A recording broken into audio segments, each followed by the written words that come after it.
Vegas, let me hear you make a little noise. Hey, how are you guys enjoying the game so far? These aren't all stops. These are pretty close, no?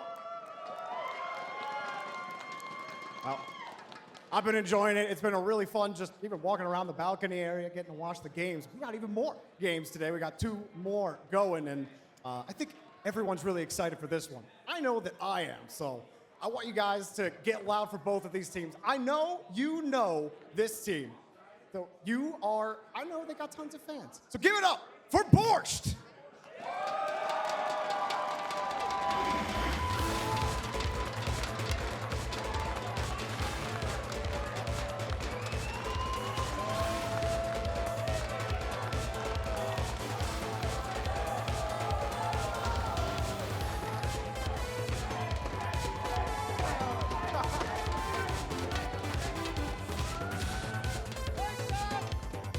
All right, guys, that was pretty good. That was pretty loud. I think you could do a little bit better, though, right?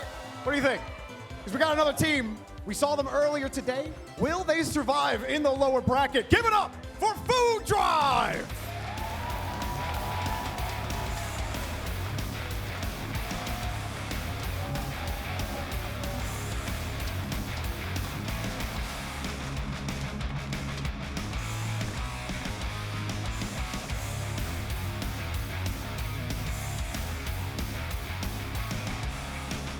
Well, Food Drive taking their seats, Borscht taking theirs. One of these teams, their Vegas journey will end here. Only one of them will survive. I'm excited to see how it pans out. Let's go to Gord Company on the desk and get this thing started. Thanks so much, Jorby. As we get even closer, again, I'm still perplexed how today somehow ended up in a EMEA as far as matchups go. But it's what we got. It's what we're working with.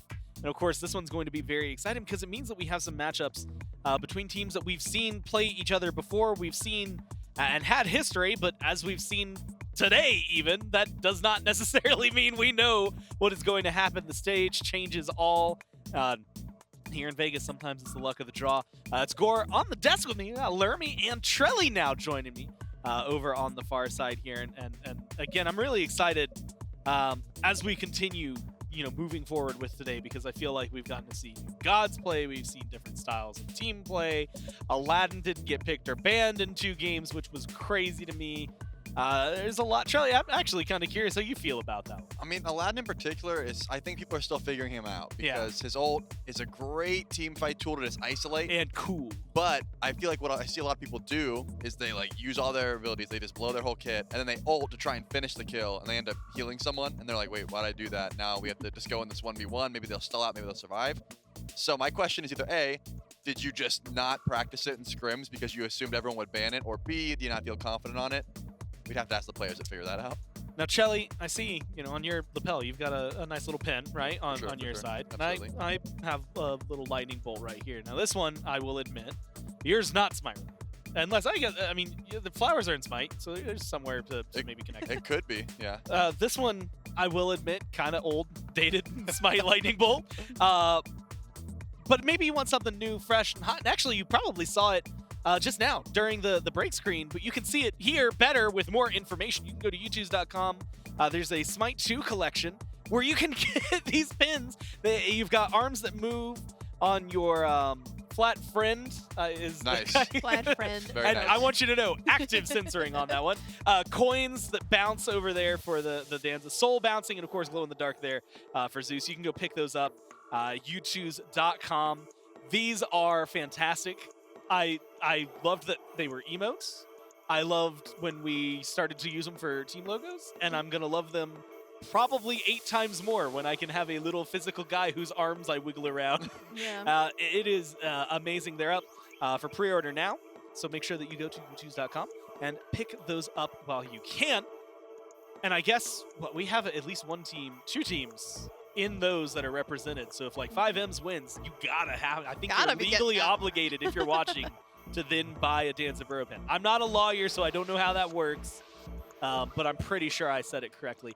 Bracket. That's what matters here, of course, as we start to break into the rest of the event. Today's 4 best of 3s. We already covered upper round 2, so now we're in losers round 1. Now this Remember, this is where things get a little more stressful. This is the, if you lose, you're done. There's no winnings. Good luck, sir. Good day. Goodbye. That's it for you. I have to imagine it's pretty...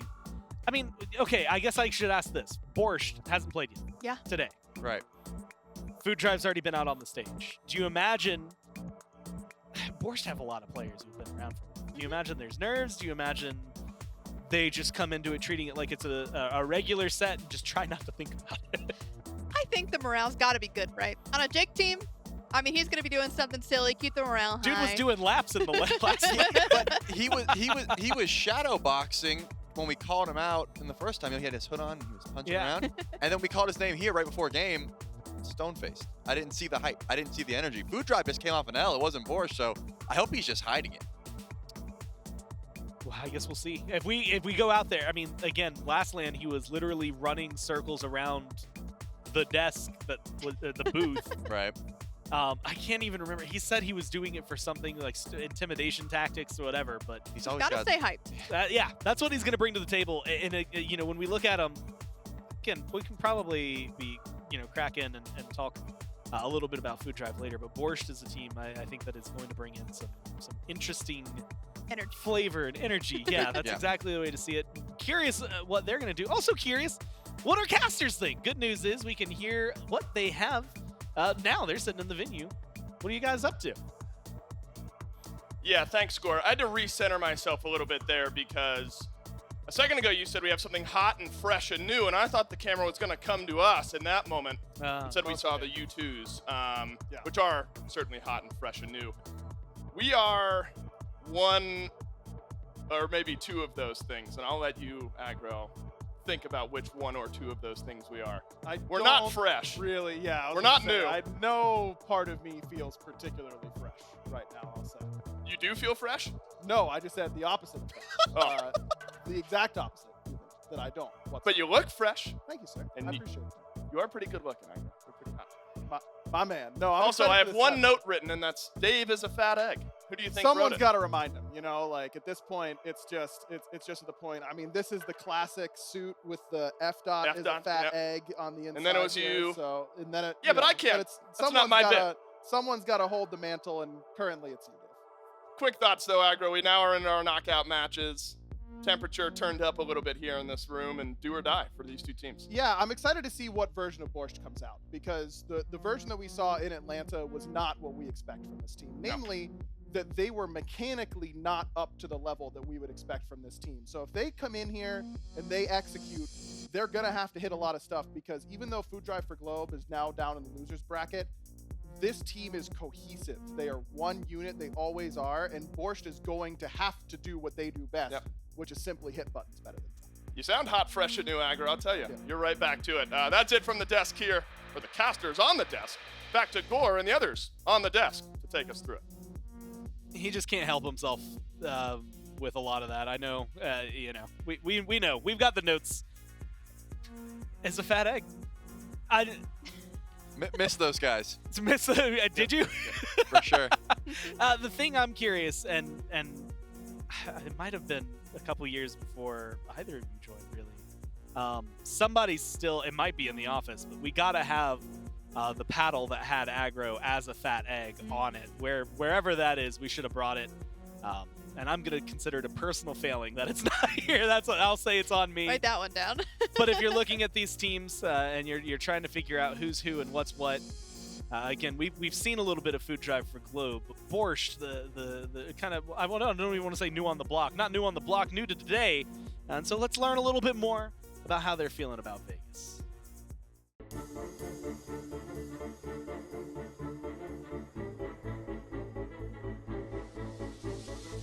Hello, my name is Finuke, and I am the captain and solo laner for Borch. And I'm Rat Milk. I'm the jungler for Borscht. How long have we been playing together as a team? I think, so it's been like, what, 4 months now? Yeah. But the iteration of our team has been a little bit different over those months. I think everybody else was together through PandaCat, and then FinoK reached out to me on Twitter asking if I was on a team or not. And yeah, I just joined the roster through that, and the rest is history. Yeah. We sort of formed the team together because we're all friends. We're all familiar with each other. We wanted to play together, mainly for fun, because I just thought it'd be fun to play with each other again. I honestly think our standout player is FineOK. If you look back to our qualifications for this tournament, he uses Locking Baron and literally looked like Thanos on that pick. Like, I don't know, he was just doing stuff on that character. Like, he carried us to victory. Him and Jake, there was really like a big frontline diff in a lot of those games. I think, I mean, we kind of all play our part, I think, pretty well. And like even Daniel, I think, like he's brand new to ADC, but like he does his job like well, like almost every game. But yeah, I think we kind of just like work together well as a team. So yeah, I've been to Las Vegas before, but this is the first real big Smite tournament that I've gotten to be a player in as opposed to being a spectator. And I'm very excited to play on the stage in front of the crowd. I think that'll be like a once-in-a-lifetime experience for me. I've never been to Vegas, but I'm excited to play. Unlike Rat, I have been to some tournaments, but I've never actually taken home an in-person tournament on LAN in front of viewers, so that's what I'm gonna be going for. And you know, I'm excited about Vegas as well. Since I've never been, I kind of want to check out the casinos a little bit, maybe do a little bit of gambling. We all have very capable players in all of our roles. I think if we set our minds to it and really buckle down and practice, we can beat anyone and really just win the whole thing. We didn't take it as serious as we could have coming in even into this tournament, and I think if we actually like put in some more work and put in some time to actually learn the game, especially on some of the new patches, I think that, you know, we're all very unique players as well. We can come in with our own play style and really catch people off guard. So yeah, I think if we just put in the actual work and time, then we'll destroy all these horrible teams.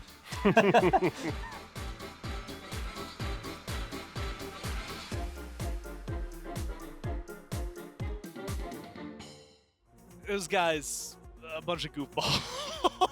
They are infectious, though. I'll give them that. Yeah, I mean, it is. So, you know, when we went around and I guess we're like chaperones in a way with filming some of this.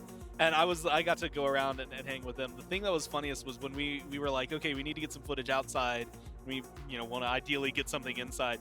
Inside was so easy with these guys because they just kept like, I feel like it was hard to corral them away and be like, guys, no, we got to go out, get something just a little bit away. They want to have fun. That is exactly where they are, but they're competitive when they need to be. Absolutely. And that's, I think, one of the biggest strengths of them is they enjoy each other. They enjoy hanging out together.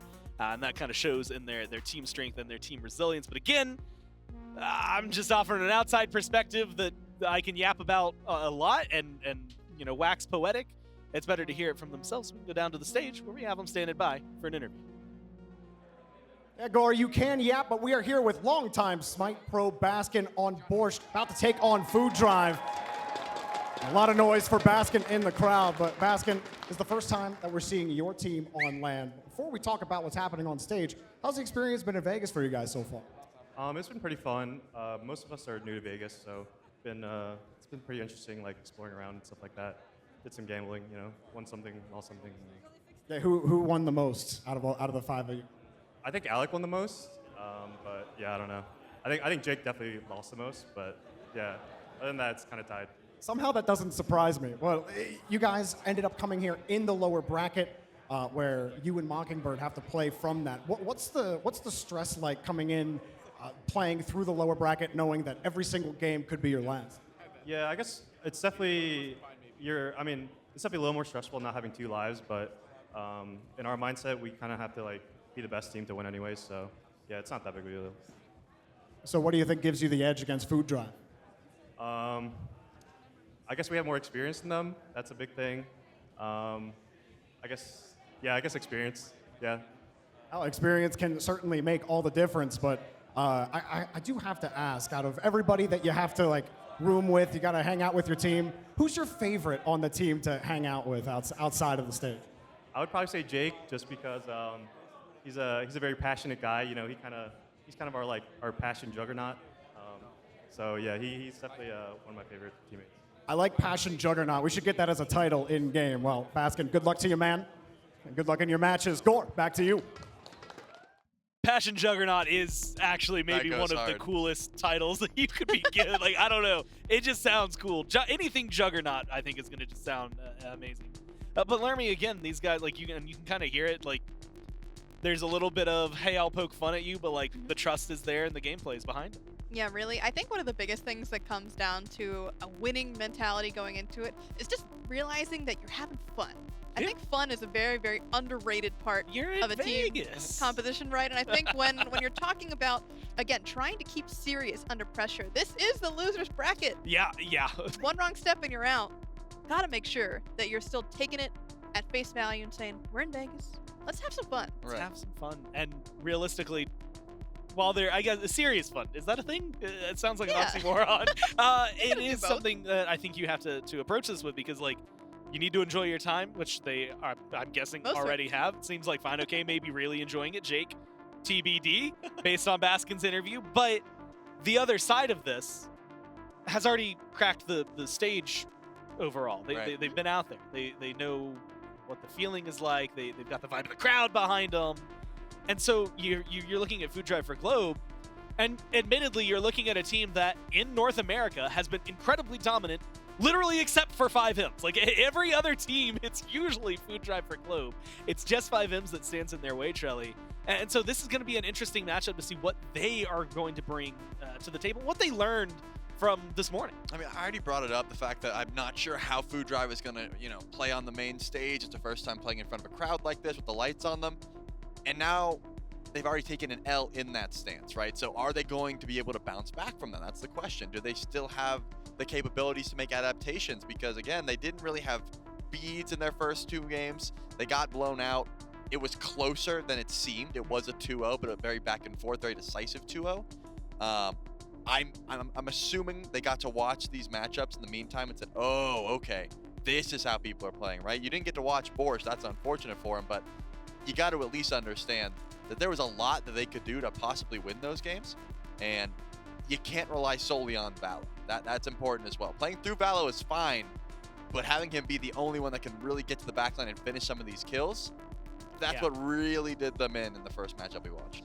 It also, I think, it really got to highlight, and we're going to talk about this pretty much through anything, but like where aspects are at, what gods we're looking at. Like I'm going to be honest, after 4 games, I'm starting to think I know at least 2 high priority gods. And so we might figure out a little bit more, but like you said, Trelly, I think trying to figure out, again, what they've kind of taken from that first set, what they're learning, how they're changing it, maybe how their mentality has shifted after playing on the stage already, now getting back on there. Right. And again, we can just speculate. We can hear it straight from the horse's mouth and go down to Food Drive for Globe, who are standing by for an interview. Well, thank you, Gore. I am here with Globe, the namesake of Food Drive for Globe. Ended up falling against 5Ms in the upper bracket. Globe, obviously not the result you guys wanted, but what are some of the lessons you're taking away from that upper bracket match as you guys get ready to play Borch? We were pretty confident going in, but first match of the day, there was some things to iron out, mistakes made. We just got to clean it up, and I think we're pretty confident moving forward. We were standing here in the front row. People are creating food drives for you. Do you find that's something that happens everywhere you go? I mean, the food kind of follows me. That's kind of how I see it. I think that's the most relatable thing you might have ever said, Globe. Well, you guys have you played 5Ms really tightly. There's a lot of fans out there. You guys come up, you're a little newer compared to a lot of the other pros that have played in Smite. Do you think that kind of that newness gives you guys an edge, or do you think that it's something that you're still continuing to work on and gather experience? I think it gives us a slight edge, mainly because not necessarily experience, but the confidence we have when people underrate us. We usually use that against them. I've certainly seen it, and watching you guys interact, I know we talked about how close you guys are as a unit, but who's your favorite to hang out with here in Vegas so far? Gotta be Big H. I love Happen. We hang out, we hit the tables, we talk. Love that guy. You should see the look in Globe's eyes right now. I absolutely believe him. But, Globe, good luck to you guys in your match against Borscht. Yep, have fun, man. Back to you, Gort. Well, I'd say a little bit of confidence. Food follows him. Shelly's. Do you feel like Jorby's trying to pit them against each other? Why does he keep asking teams to pick favorites? Maybe, you know what? There might be a little bit. Like, I could see it, like, cause the infighting before. I do love that everyone's so chill about it, that they're like, yeah, that's my favorite. Yeah, I've got one. Of course I do. I'm pretty quick on the draw, guys. I'm going to be real. Like, admittedly, coming with the answers a lot faster than most people. But they both pick supports, though. Maybe because they need that support inside. Yeah. And that has been a moment with Trelly. Life lessons. Life lessons with Trelly. it does. I mean, support's uplifting. I actually think this is always really interesting, and you know what? I can carry this in as we go into Picks and Bans game number 1 here in set 3. Again, a best of 3 up at the top. 2 bans per team. That's something that is new here coming into this event. Well, for the foreseeable future, it's going to be there for your everything. Food Drive will be first pick. Borscht on the other side. We've seen priority and non-priority to Aladdin. We've seen priority to Wool. We've seen Aphrodite. We've seen now this Thanatos up at the very top. Laramie, maybe not caught off guard, but maybe a little surprised to see it kind of instantly off the rim. Yeah, I mean, considering what we just watched in the previous 2 sets with, you know, a certain ADC that swaps stances, that has an axe and a bow and that kind of thing, I'm honestly... No? He has a bow. Oh, okay, I was close. But no axe. You were almost there, Charlie. It's okay. We'll make sure. That's actually him. He's got it on his model. You just have to find it. But anyhow, I am a little bit shocked by these picks. And no Uller priority, no Medusa either. I've been seeing these guys pop off in their particular roles. And yeah, there's Uller as we've been talking about. Could you pick both on the same spot? Well, I guess yes. The answer you can. You totally. I like this. Are they gonna fight? Awesome. Where does one? Can you put one elsewhere? I mean, you played everything in the jungle yesterday, so yeah, there was a little bit of Q-Pungle getting played yesterday. I mean, you can definitely just pair Uller Medusa with Double Guardian though. You'll have plenty of magical damage. It's not as if you need it. You can go mid ADC very easily. Even a Hades. But as Laramie has showed us, you can play these ADCs in the jungle no problem as well. There's plenty of clear potential. All right, but let's take it for a second. We've seen both of these picks get played in mid, but if you had to pick one to be the mid laner, who do you want it to be? I mean, I just think that Uller farms the side camp so well that that's why I'm leaning more towards him in ADC, but you are right. Uller is more of a mid laner than Medusa is. I'm glad that you asked him. I would have answered wrong is what I just learned. I would have said the wrong thing. Well, we're not in game yet. And they get the Thor, they get a Baron. If you're looking for your support potentially over there, Bologna, Zeus, the Morrigan. Charlie, incredibly popular so far today. Yep. The Zeus as well, which admittedly for Food Drive means I'm waiting for something that's probably going mid, which I'm going to assume is this Chalk. Because normally they like throw in that Zeus over the Zeki. Daily dose of vitamin D. Wow. Interesting composition here as well for Borch, just because we know FinoK loves that Baron, but considering the allocation of gods that we have in front of us, you got to think that FinoK might take Thor unless Rat Milk wants it. I mean, there's not really any of the jungle picks, right? I think Thor has to go to Rat Milk. I don't know. I think I'd rather have Jake take the Baron. Rat Milk can take the Thor. I don't like full damage Thor. Just because he's going in the jungle does not necessarily mean you have to build him full damage, but how many times this tournament alone have we seen someone walking in a straight line, you look down at the ground, you see the target of Anvil of Dawn, you go, oh, and you just walk away, right? Like that. It's fairly easy to predict nowadays, so you get a lot more value when you build a little bit more tanky and you can, channel some items together and sort of live in the back line. Regardless, that's not going to be the damage. The damage here is the Uller and the Medusa. You're trying to get late game. You're trying to let these gods sort of flourish where they are best, and that's at level 20. Does Food Drive have the damage to try and slow that down? They've been playing early game this entire event. I say the event, they played 2 games, but this has been their style of composition, right? The Morgan support has not changed. There is no Hades this time around. That's a big difference, but besides that, they live for early game.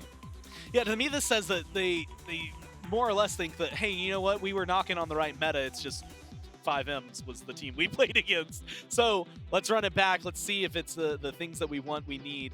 We have Loki as well, has been incredibly potent. I'm really excited to see what Borscht is going to be bringing here. And like you have both mentioned, what exactly these teams are going to do. But without further ado, time to jump into it. It's game 1. That's right. My name is Dolson. His name is Aggro. And we've got game number 1 between Food Drive for Globe and Borscht. And Aggro, during our little caster check-in, the elephant in the room here is that we are now in the knockout portion of our bracket. A couple of these teams that we'll see at the end of the day lost earlier on today. A couple of them lost in Atlanta about a month ago. And now you got a best of 3 between going on or going home here on day 1. And in that situation, I kind of like being Food Drive a little bit more, because even though, yes, they've lost already today, they've also seen the stage today. They've also felt what it feels like to sit in these seats. I mean, every LAN center is different. This is our first event here at the HyperX Arena in Las Vegas, so they get their first time to dip their feet in the water and see how it feels. And I like what they decided to do here, which is just, in the spirit of Vegas, double down on what they did up against 5Ms. Really, the only difference is Karmic on Bologna instead of something like the Hades, but it's still a dive-centric solo lane pick that is going to create space for you. And if Valo just gets a little bit of help in comparison to what he did in Game 2 in particular of that first set, Food Drive is going to be in a really, really good position. Well, and if you're somebody who watched a lot of Smite 1 and you're now tuning in to the early days of Smite 2 Esports, and you're seeing a Morrigan support, you're probably a little bit confused, but Aggro, we've now seen it in a handful of games, and the one concern has been, can you transform into something that gives you that utility? And Happen does have some options here in this game. The Morrigan support's been really intriguing to watch because it completely changes the enemy team and how they're going to play in team. Normally you play front to back in team fights, right? Where you hit the front line, which is the support or solo laner typically in front of you, and then you move on to the back line once you've either killed or knocked away that front line. But the Morrigan completely changes that dynamic, particularly with this aspect that allows her to kind of go over the top of the front line initiation and get immediate access into the back line. And I think we've seen teams really struggle, in particular Smoke Break in the last set, really struggled when Genetics was playing this Morrigan support, and then could just go over the top at the front to back type of team fight doesn't work super well into that. So I think it's, and to be honest with you, Dave, I don't know what my recommendation would be, because it is such a new pick, it's such a new style, and it's such a new way to play the support role, and it's completely changing team fight dynamics that have been established for 10 plus years at this point. One of the amazing things about the early days, just trying to establish a meta, some damage, and a couple of relics traded over in the duo lane. The desk was having a conversation about where you put this Uller. Talked about maybe it, as a pick, it maybe feels better in mid. I'm looking at the player who's piloting the pick, though, and I'm thinking back to Pagon on the world stage a couple years ago. I casted a quadra kill, and I'm giving that pick right back to Pagon, regardless of which lane may feel slightly better. Agreed. I feel like Pagon moving to ADC as a mid laner, they're such similar roles in how they typically position in Smite. And I like him getting on a god that he's more comfortable on, because at the LAN, where they ended up dropping into this loser side, it ends up being that it didn't look comfortable. He played Kernanos, it didn't look really great. Put him on a pick that he's good on, and he's great on that. Pagon low, eyes on him, but on the offensive, he's now backpedaling slightly here over in duo. Of course, Zeus ADC, you can really call it ADC, Zeus carry, probably to be more specific, started to rise in popularity a little bit here. In aggro, I'm used to seeing some great early game potential, get some good burst damage. What happens after that? It's really, really good with sustained uptime on the DPS, and it's a total shift in identity for Zeus in comparison to what Smite 1 Zeus is great at, which is burst damage in an AoE in a team fight.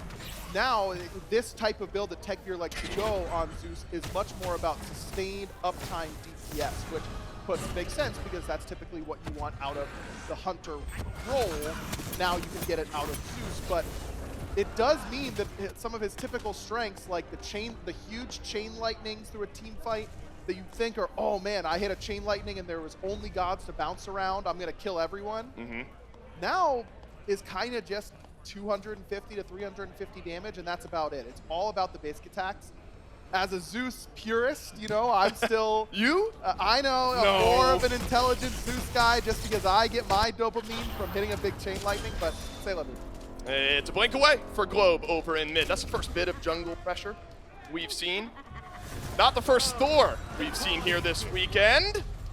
Life of the party out on a transformation from Happen, and the Baron will wander on away. So early pressure aggro going against Borch here in duo. Just because Jake's a level 4, Happen's level 5, you trade your ultimate for the blink cooldown of Awesome Jake. Always a worthwhile trade, like Happen staying aggressive. And that's something that we didn't see a lot of from Food Drive in set 1 of today, right? They lost their aggressiveness at times. And they got it back, it's a sign of a team that is set up for success, that they don't need to be in the lead to identify that, hey, we need to get more aggressive. in this game. So I can appreciate that they were able to do that, but I like the fact that they didn't hesitate when they get their first small window of opportunity here in the first parts here of this set. Mentioned Rat Milk on the Thor versus the Loki, maybe a jungle matchup we're gonna have to get used to here this weekend.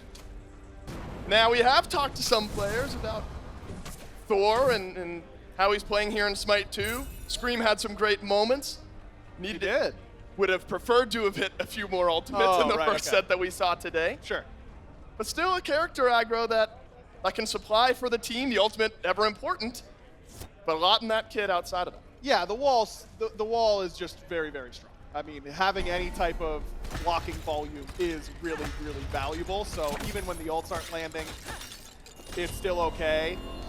You should probably hit your ult if you wanna get maximum value. I'm trying to be nice. I know, but I don't need to be. So that's true. The thing is that yes, freehanding the ultimate and using it as your initiation, it does seem to be a little bit harder right now in Smite 2, just based on what we saw in both the first 2 sets. But when you have other CC that can set you up for it, like say in Cooler Axe, you don't have to worry. That's really unlucky for Rat Milk. We're talking about hitting your Thor ults. Well, you don't have CC to set up for you over here on the solo side of the map, so it's going to be unlucky for Rat Milk, lucky for us. Love when a plan comes together. A microscope at exactly what we are talking about. We have talked a bit, Aggro, about that Thor, and our eyes will be on it throughout the game. Exactly, and I think this Borscht composition is not surprising to me because this is what they've done throughout the Founders series. FiNoK has not played a lot of true tanks. It's been Baron on the run in order to eliminate Aurora's stacked team and deny their chance to come to Vegas. It was Poseidon and Land, now Rock. Everyone's partying over in Duo, but nobody's actually attending. Everyone trading out with one another. Oh, but there's a Thor here over in Duo. Happen just makes it out alive, but Pagon hit just about everything he needed to. Simply not enough damage early on in the game. However, Valo is here, the playmaking jungler for Food Drive. But no meat left on the bone, and Valo will head elsewhere. Just not quite enough, but Happen did use ultimate and blink there, tried to catch Jake. Don't know exactly what he saw. Maybe he was trying to keep up with Pagon and get those purification beads. I don't know, a little overly aggressive in my opinion there for Happen, but with how set 1 went, maybe in between sets they went and sat down and talked and said, hey, we want to get on the board a little bit more early. We want to push our lead more early. Zeus ADC does do good damage already now that he has the Bracer. Yep. So you have good opportunities in this spot, but now without Blink, I guess Happen transformed into Jake and used his Blink. Doesn't even have it, so it's fine. I just spent 10 minutes talking about something that's completely irrelevant. Awesome. The joys of casting a Morrigan. I'm so back, baby. Let me tell you. You are.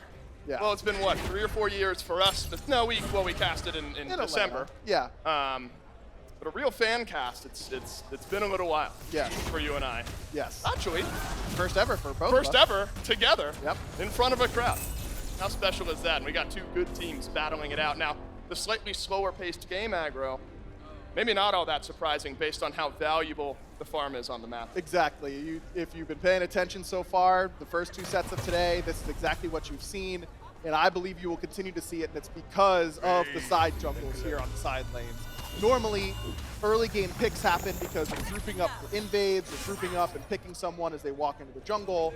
But when these side camps are up as often as they are, and it's worth so much farm, it's not really worth it for you to go try and make a play when you just have guaranteed farm on your side. Now, sometimes you will see some skirmishes break out when you try and invade the side camps, but because they die so quickly, invades don't last that long either. So for most early games, I expect to be a little bit slower, and I wonder how the picks are going to change, because you can't just go pure scaling, because you need to be able to clear those side camps. Whoa, Karmic low. FiNoK, could you go back in and find first blood? Does not have Searing Pain. Karmic still has the ultimate to jump away. We have seen some real low health bars in the first 9 or so minutes. So not without fighting. No. Just no pay dirt.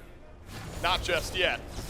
Have seen some jungle presence over here towards left. Valo lurking over on the left side of the jungle. Purple buff. About to come back up, so could be an invade. Keeping that pressure on Awesome Jake, on Pagon, has been the name of the game, and seeming like not too difficult for Happen and Take. And Happen's making all the space happen. I mean, Tegveer's just been on wave clearing duty. It's just been this Morrigan.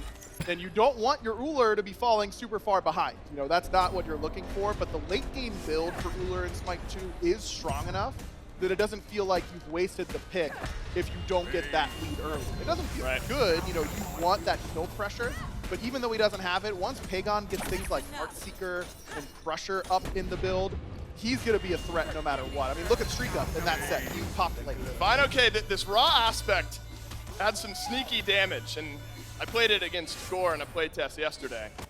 I won't tell you how it went, but things were looking good for Dave in that laning phase, I'll tell you what. But this seems like that 2-item power spike that you're really rushing towards when you're playing the raw aspect. There's two ways to play it. Fine OK is going the way that I've seen it more. I know every time I tune into Inbound stream, I feel like he's playing raw solo with this Bluestone into either Berserker's Shield or Shield of the Phoenix and Glad Shield. And it's just that it's impossible to kill, it feels like, especially in the early game. I did kind of prefer what Benko was doing, though, in the last set, where he went first item Soul Gem, maxed the 1 as if you would in mid lane, and then just started to get tankier after that in the build. The problem with just maxing the 2 and foregoing the 1 entirely is the 1, if you're not putting points in it early when your base damage will matter, and not when, because you're not going to be contributing a bunch of scaling to it no matter what, the 1 is just a useless ability. You know, through the mid game, it's just there to stack your passive. And if you build a little bit of damage and max it first, then at least it's valuable. Well, you got a Thor, you got a Medusa, you got an Ullr.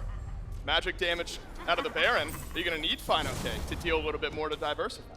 Maybe. I mean, I think that there's enough. There are a lot of really great physical defense items in Spike 2. You know, Stampede being the premier one right now. Pharaoh's Curse is also excellent. Ooh, Happen could be first blood, but no, makes it out safely. Bob was here on security detail as well. There's a Thor wall. Stopping Valo from hacking away over in mid. All 10 ultimates still on the map. Make it 9, make it 8. As life of the party, hoping to find somebody on food drive out, and it's Baskin grabbing first blood for Borscht. We waited 12 minutes, and it's the team who's down slightly in gold finding that extra boost with the first kill. There's just so much AoE there from Borscht. I mean, yes, Tegveer comes in with the Lightning Storm, but the amount of space control in that lane is excellent from Borscht. The Petrify from Baskin. Jake got in there with the life of the party and the blink. And Happen just took too much poke on that top left side when we tried to get the flank in there. Ended up being a little bit too weak to fully fight out that skirmish. And how important would this Gold Fury be for Borscht? Call it a 1,000 gold lead now for Food Drive.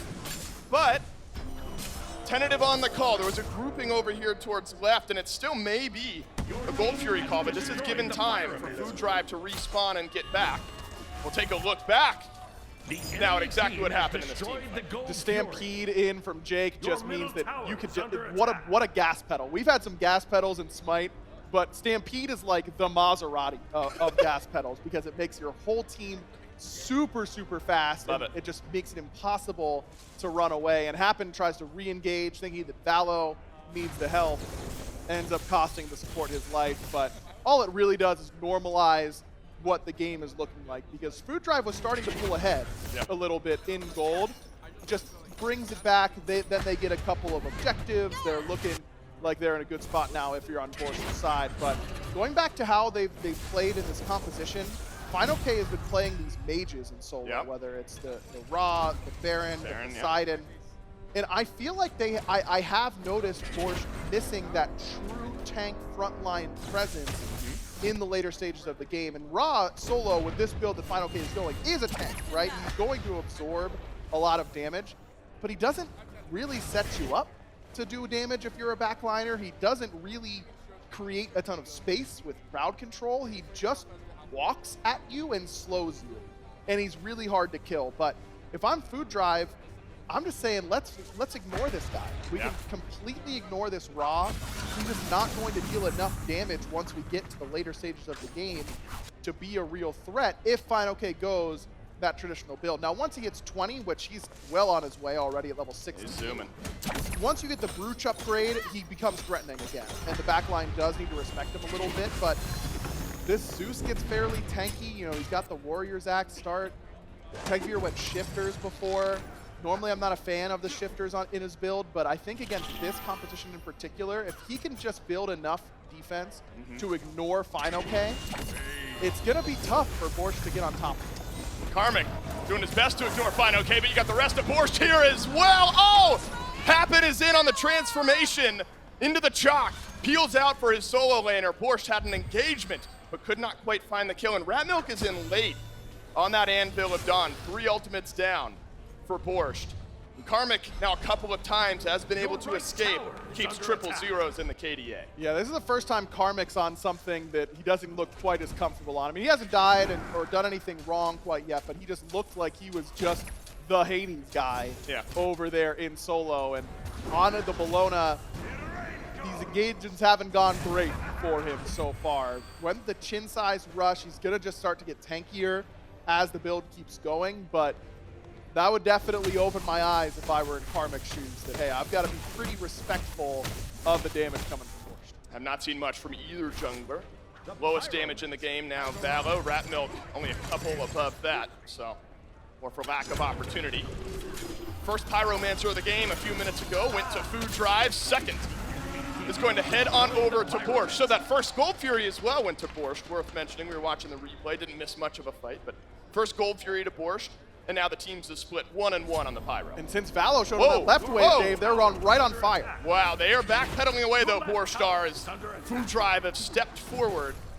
Have that searing pain, but I gotta check expectations on Final K. Not the full damage raw beam that we're used to seeing steal away or confirm those objectives. And it looks like just the presence of Food Drive hovering over here on right. Enough to force Borscht back, but is that now aggro opened up an opportunity for Food Drive on the FG? Valo just putting so much map pressure, gets some pressure on that tier 1 tower. Maybe Borscht will overreact and go to him, so we pull fire and see what they do. Man, this is scary. 2 runic bombs, searing pain. Happen, half HP, has the Morgan transformation if need be. Awesome Jake starting us off. It's life of the party into a lightning storm. And here's Ratmilk plus Final K to equal a kill. But Valo's found the back line, and it's Pagon left by the wayside. The rest of Borch standing tall, however. Jake clinging to life, but it's Valo spinning up. A double kill for the Loki. And now he's got Globe on his side as well. I don't know if Borscht has the damage to keep going here, Dave. Jake's getting low. Can you get Jake? Valo just shy of a triple, but Globe is in to finish off the kill. Fino still's got something to say, and there's 2 alive per team. Globe so low. Ratmilk's double tap just quite wasn't enough. Final K has the snipe. Is he going to be able to land it? Hit him with it. Get the one-time Globe, 200 HP. Transfers back to his axe. Whoa. Ratmilk on the wall, and it's Globe who flips it around. Now Final K is out of mana. I don't even know if he has just enough for snipe, but Globe is just too healthy now. What an absolute brawl around that Fire Giant, and Valo is able to do what he has done this entire tournament. Find unfettered access into that backline, immediately takes out Pagon, and then it leads him straight on top of Baskin. And typically, whenever you lose your 2 damage dealers in your mid laner and your ADC, the fight is kind of cooked. But we're at the point in the game right now, Dave, where Final K's damage is still very relevant. It's not falling off as much as I thought it would, and it's going to be very difficult to kill him. I mean, he ended that fight full health, no mana. My man's just needs to get some mana in the build, and he's going to be just fine. He's building something with a little bit of it now. It's not a matter of how long, can we kill Final K? It's how long is it going to take us if all of us are hitting? This is not an exact science, but the last time I looked, he had like 9K damage or something like that. He's now added another 5 or 6, which is as much as half the players in the game have done in the last 20 minutes. And think about the amount of healing that he put out in that team fight. That stays relevant as well. Good moment. It is annoying to deal with this solo Ra, and we're going to see him be the last one alive a lot for Borscht. It's just a matter of how much did Food Drive use to get the rest of the kills. Whoa. It's a Fury coin flip potentially for Food Drive. Food Drive on the Fury, but in the meantime, Borscht, they're on the FG. Runic bombs, flip a coin. Got it. Comes up Fino. FG for Borscht. And awesome Jake now wants to bring him in. You got good numbers here in the FG pit, and it gets better. FG +2 for Borscht. Nice Gold Fury, Food Drive. Have fun with that. We're going to take 5 Fire Giants and kill 2 of your members instead. Wow. Food Drive just tries to pull Gold Fury with Oracle Vision there for Borscht. They knew what was happening the whole time, and there isn't great secure on either side. Borscht doesn't have that big damage raw ultimate. Sunder seems to have completely come out of the meta, so it's always going to be a little bit flippy. But Borscht feeling lucky, baby, here in Vegas. Yeah, that's right. They put it all on red, and it comes up red for Borscht. And they've been behind. I mean, just 1,000 or two, but behind nonetheless for the first 20 minutes of this game. Now the first gold lead and a big momentum shift for Borscht, most notably. We'll see what they can do with the last minute and a half of this FG. And this is just classic Smite. You've got two hunters. You've got two basic attack-oriented characters in Medusa and Uller. What does that mean for your composition? It means your objective DPS is excellent. It means you can really take it down. And Medusa, with this build in Smite 2, having that Bragi's Harp, so much attack speed from the 1. You've got the Xe to shred the objective so that Pagon's doing more damage to it. It's going to be difficult to really calculate how much damage Borscht is going to do on these big objectives. Food Drive almost certainly thought, yeah, they'll pull fire, but they can't secure it for sure, and we can get there in time to affect the fight afterwards, but that wasn't even the case. Even if Borscht hit, or Food Drive, excuse me, hit it, immediately booked it over to Fire Giant. That's tough. The fight was over before it began. Man, Borscht. What do you expect from this team? They've played together now for a little while. Players who have played together in the past, but had a really good run through the Smite 2 Founder Series qualifiers. So we're not quite to full-on defense time yet. There's an open Phoenix in mid, a couple tier 2s, one in left, one in right. So defense looking much better for Food Drive here. Should a Phoenix Siege come in the last 100 seconds now in the FG.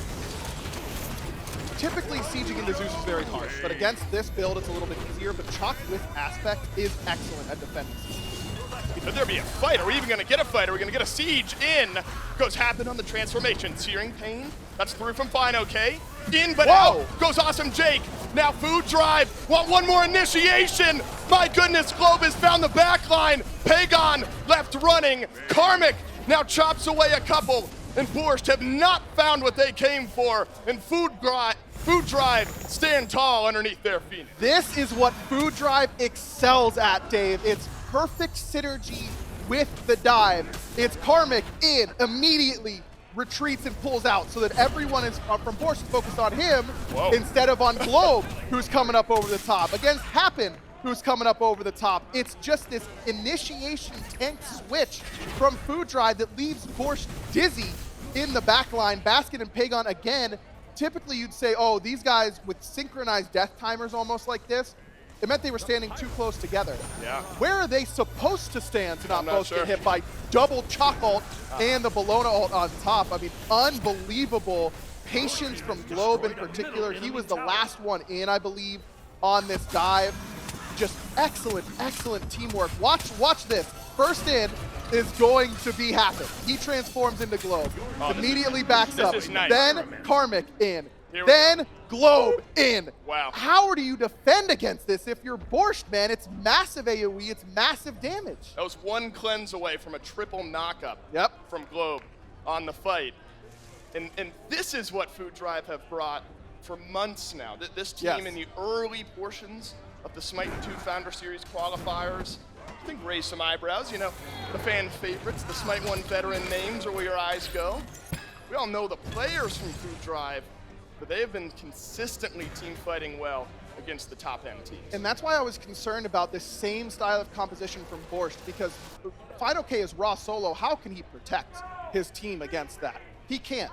If he's playing something like a Bologna on his side and he can get on top of Globe and stop him from going in, then it becomes a lot easier. These mage solos feel really strong in lane, and they feel very difficult to kill, but what they actually bring to your team comp is a little bit more nebulous. It's a little bit harder to play as a backliner when your frontliner is next to you in the backline. So I really feel like there's, and look, Final Case had a great game.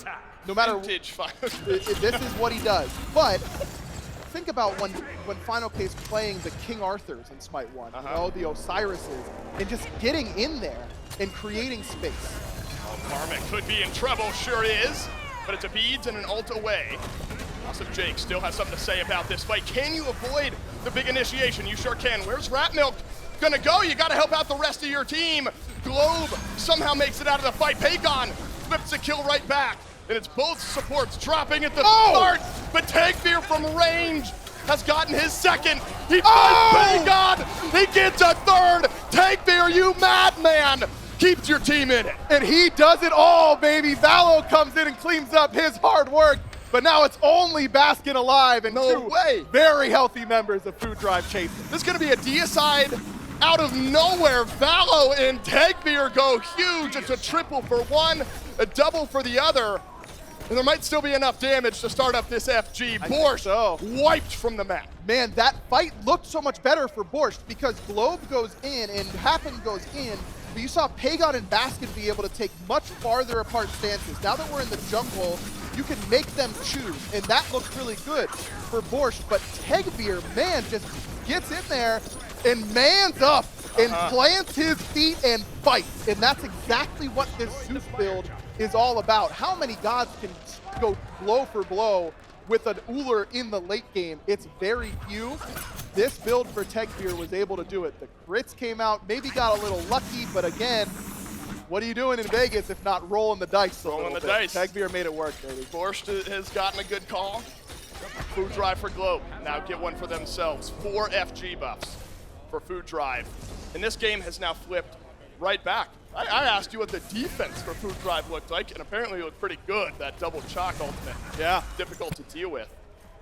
Now Borscht likely giving up this Gold Fury. And only tier 2s left on the map. We're wondering what the Borscht defense looks like maybe here in a moment. It's not great without a traditional mage that can clear the wave. Yes, I know FineOK is playing Rob, but his abilities don't really clear the wave. You've got Uller, but against a buffed up minion wave like Food Drive is going to have if they're able to secure the second Gold Fury. That second Gold Fury makes your minions tankier, and that's excellent against things that just barely clear the wave in the later stages like Medusa and Uller. Yeah. Especially when neither of them have something like Bluestone, both of them going to the jungle starters, which is very common, but does mean that they end up dealing less damage to lane minions until they upgrade them. Looks like they could both upgrade them now, so they should be A-okay in that department, but Borscht has great CC when they're getting walked into, right? Axe, Thor stun, Baron abilities, all of that does a good amount of work. But the way that Food Drive is playing, they just go over the top of you, right? They just use Happen's clone and switch places and immediately transform into the chalk. Yep. Karmic is in, and then he rotates out. And Karmic's actually the one that picked up that Obsidian Dagger. We've seen a lot of backliners pick this up because, of course, your Hunter is the most important character in the late game. Why wouldn't you give him a second chance at life? But getting it on a frontliner, when they revive at full HP, if they use it at the right time, that's just more effective HP, right? It's just more damage that they would have to do. I really like Karmic with it, and I wonder how his fight is going to change now that he has that Obsidian Dagger. Now I'm going to reset the stage for you. Loser of this one loss away from being knocked out of the tournament here on day 1. Looked like Borscht had a great opportunity. Here we go. I think they do as well. In goes Borscht, and you kind of split up Food Drive. Where is Valo? Because he's going to change up this fight massively. Jake with the first. Ratmilk with a dunk right back in. And Valo just hasn't had the opportunity. Tagfear nearly does it again, but it's Jake on a double and Karmic on the split push. That is decisive action right there from Borscht. Valo in mid, Karmic in right. Only 3 members on the left side. You hit the Stampede, they come rolling down the lane, and Food Drive just not quick enough to disengage. I mean, Happen should have just transformed into the Thor and said, see you guys later. You know, well, see ya, they're coming at us, and so I'm getting out of here while I have the chance. Is this the game end potential here? 20 seconds left on a couple of respawns. Only Ratmilk dead. You've got all that physical damage to shred objectives, but wow, Borscht still playing it slow. I mean, this is 4v2, but it's still an FG on a couple members of Food Drive. 7K down are Borscht. Wow, looks like won't even attempt a Phoenix Siege here. Will instead back up. Let the last 20 seconds of Fire Giant drape off. And what does a call like that tell you? Borscht not panicking, looking for the Phoenix, maybe feeling like they still got a chance in a team fight. They do, but we got to see these team fights get elongated if you're Borscht. Food Drive has these unbelievable dives with the Chalk ult, and then the second Chalk ult, what happened transforms into them. The Loki ultimate, the Bologna ultimate, these are big burst initiations, but their overall DPS is not great. It's almost all burst. Teggear is the only one who's going to provide that DPS. Borscht has significant sustain on their team. They've got great sustained DPS with the Medusa and with the Cooler. Yep. They want these fights to get elongated, and that was the only fight that they've won in the last 10 minutes, and it's because they were outnumbered. It was still really fast, and this number, this low healing done number by Jake, it tells me that these fights are happening quickly because he's not getting multiple rotations of consigned shields off. That's the Baron 2 that provides healing to the whole team around him. If you're deathballed up like Borscht has been, and you hit a 2, you're going to get significant healing from that. And he got a lot of healing in that last fight. He was at like 800 the fight before this. So the fact that his healing number is low tells me that these fights have been quick and they have been bursty. And that's why Borscht has been struggling. Their composition is much better in a longer fight. Seen some really important Fire Giants already. Last few have had Pyromancer bombs. This one no different. 1 Pyro bomb per team. Still have that Searing Pain for FinoK, could be a difference maker. An awkward fight for Valo a moment ago, couldn't find an opportunity to get in, and the Valo Teggear 1-2 punch has carried a handful of fights now. Can Valo find that opportunity to go in? And look at his player damage. He's bottom the charts currently, and that's not uncommon for Loki, extremely single target damage, but I think it also speaks to Food Drive has opened the door for Borscht opportunities by misplaying their macro a little bit. First Fire Giant went to Borscht because Food Drive pulled a gold that they shouldn't have. Then they lost a fight when they had Fire Giant because Valo and Karmic are too split from the rest of the group, and Borscht is able to capitalize on it. Valo needs to continue to put pressure on things like the tier 2 and mid. If you're not doing that, you're not playing Loki to its fullest potential, but you also have to be careful that you're not staying too long. Whoa, this Fire Giant, my goodness, it is gone. There's a Runic Bomb. Not there for Food Drive. Haven't got it. But Food Drive did it anyway. What? Oh my goodness, the dominoes fall. Borscht, where did you go? Oh. To the loser screams your answer, and it's Food Drive who will take game number 1. Blink and they're gone, Dave. What happened to Borscht? They walked in, said the same thing that you did. Oh, Fire Giant's pretty low. We're dead, and we've lost. Unbelievable burst damage from Food Drive. What in the world? You may have to double back for this Phoenix here in a moment, but doesn't matter anyway. The death timer's far too long, and it is Food Drive for Globe bouncing back after an 0-2 start to their day. What a game there from Food Drive. Borscht had their opportunities, but Food Drive does not let off the gas. This team, man, they are just relentless. They believe in what they're doing, and for good reason. This is one of the teams to beat here at the Founders. It is, but Borscht is as well. This is not a team who came to be one and done in their sets. 1-0 now here in a must-win set. And I'm thinking back to the Fire Giant Borscht. They kill off a couple as well over and left. Yep. A 4 versus 2 on the map at that point. Choose to back away. How hard do we call that the pivotal moment in this game? But maybe shows some tentativeness that then Food Drive took advantage of. It's tough, man, because I don't think any of us expected that Fire Giant to go down quickly. And then as soon as it's gone, then there's that moment of, okay, are we fighting or are we backing up? And by the time that call came through, the team was dead. Yep. So difficult game. I really want to see Borscht play with a more stout front line. You know, it was a lot of Hades support with Poseidon solo in Atlanta. Now it's Baron with Raw solo. Give me some honest-to-goodness tanky characters with CC that can set up for your backline, who is Baskin and Hagar, by the way. They just need space. Get with the times, old man. This is not what, no, I think you're Give me my traditional Smite. That's what I want. It's Food Drive with a win here in game number 1. Borscht, maybe some things to change up. We'll see how the draft tweaks and changes in a great game 2 for sure, right after this break.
We influence, yeah. See me moving, yeah, I glow up.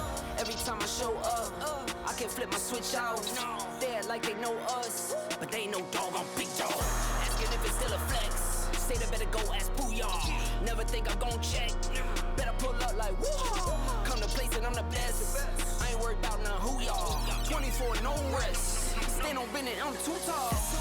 Thought you was a threat. I do real life, do no tip attack. On the internet, we don't do that. See, I've been a threat, and I've been a vet. Thought you knew that way, I'm cashing checks. I don't owe no debts, I've been through that. See you SOS. SOS, SOS. See you SOS. Need a life vest, need no mic check. SOS, SOS, SOS. See you SOS. We don't talk checks, we get to it. All in for the jackpot.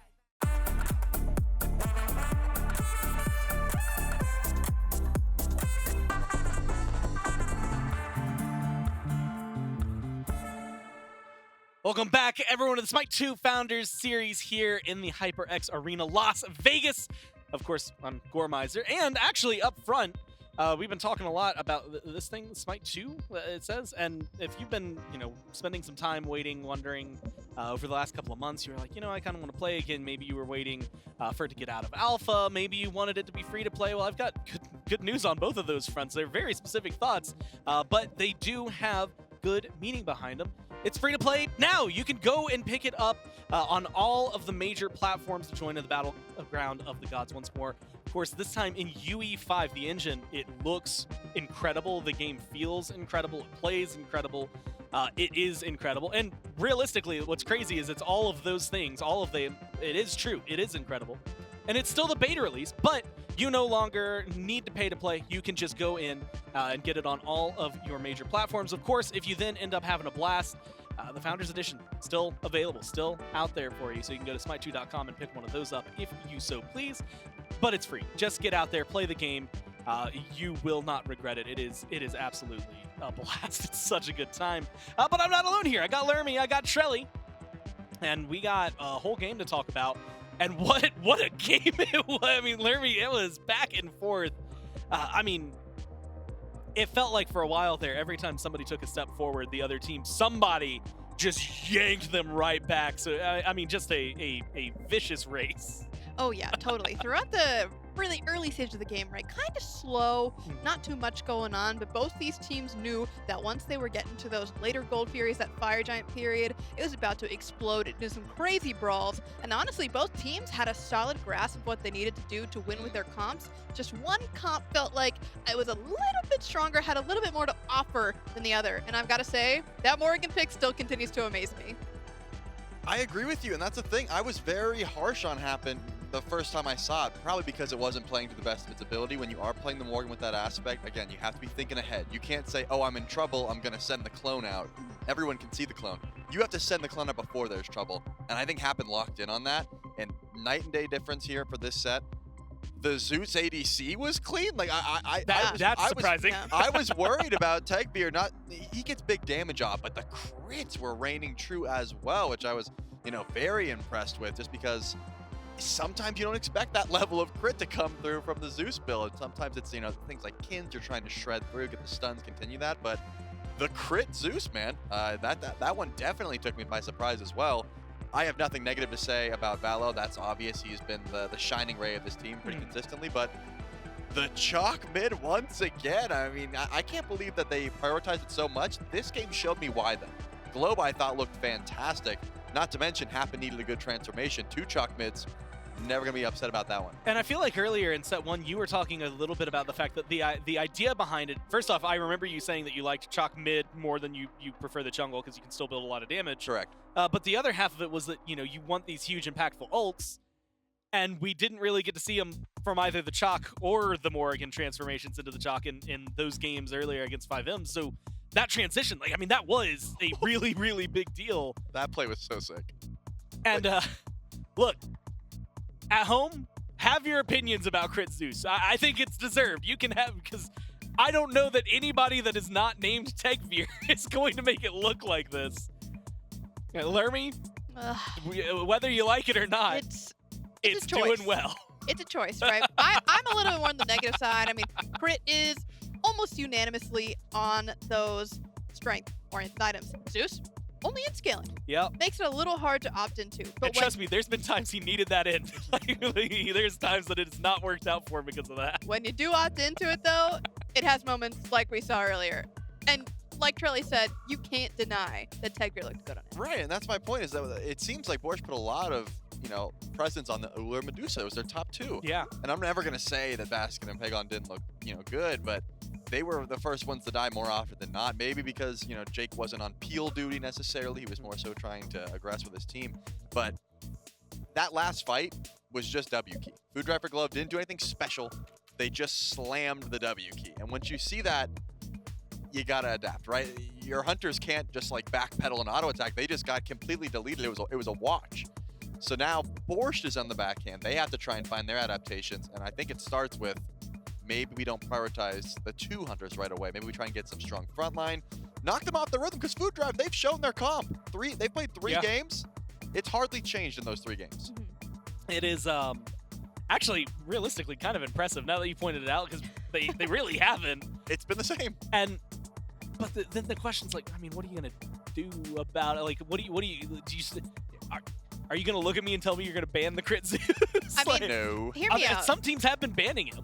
There's a reason that Food Drive for Globe is in our lower bracket, right?